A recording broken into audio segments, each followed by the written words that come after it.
My name, my father's name, my father's surname on a piece of paper on the mic for the announcer. Before I write something else, before I take over the stage, my identity is my name, my father's name, my father's surname, which was his father's surname. A neck collar for someone to return me safely to where I belong when I get lost or abducted. It all started with the school form. Spaces to be filled with my name, something called as middle name, and my father's name. Middle name I later realized was the same as my father's name unless I was married, which of course wasn't the case. It was a school form. I am a fan of new beginnings. It all began with the college form.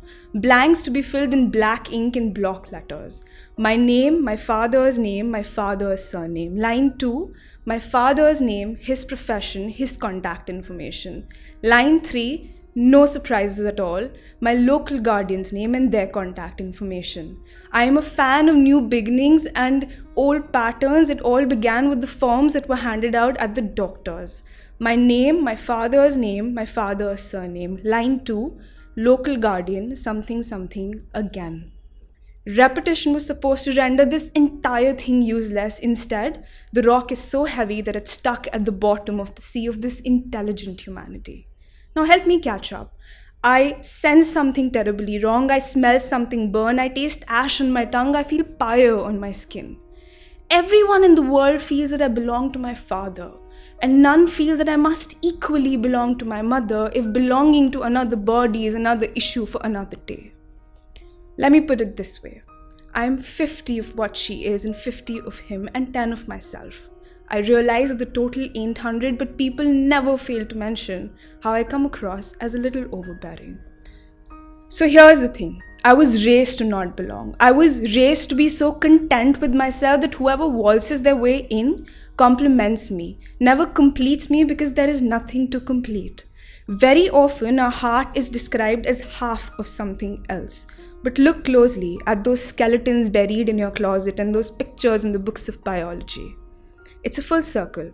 It's a fist. Whatever it is, it's whole and it's closed. Instead, it's our ribs that have spaces in between them. So when we embrace another body, our spaces are taken up by theirs and theirs are taken up by ours. Now that is what I call completion of a puzzle of some sort. But I still don't belong. And if belonging to another body is another issue for another day yet again, then I must equally belong to my mother as I do to my father. Because as far as I remember and the cliched universal truths go, she felt my weight within her body before he felt it outside his body in his hands. I remember the jingle of her bangles caressing my forehead as well as I remember his hands pressing my aching feet after a long day. I remember she bargained her dreams before it reached a point that even he had to, and then both of them turned around and told me to never give up dreaming, even for them. They raised me together, equally holding each other's back while knitting my spine. But still, my graduation degree is always going to read how a father's daughter graduated. And those papers stacked at the hospital about a blackout surgery are always going to narrate a story of how a father's daughter fought and came out alive. I've lost track of what the issue is, honestly, so let me put it this way very simply. Call me by my name. My name, my mother's name, my father's name, and their surname, whatever order for the middle name you please. But we'll like you better if you just stick to mine and find me and what's mine in the forest of attributes I get from two people who get it from their two people and their two people and so on.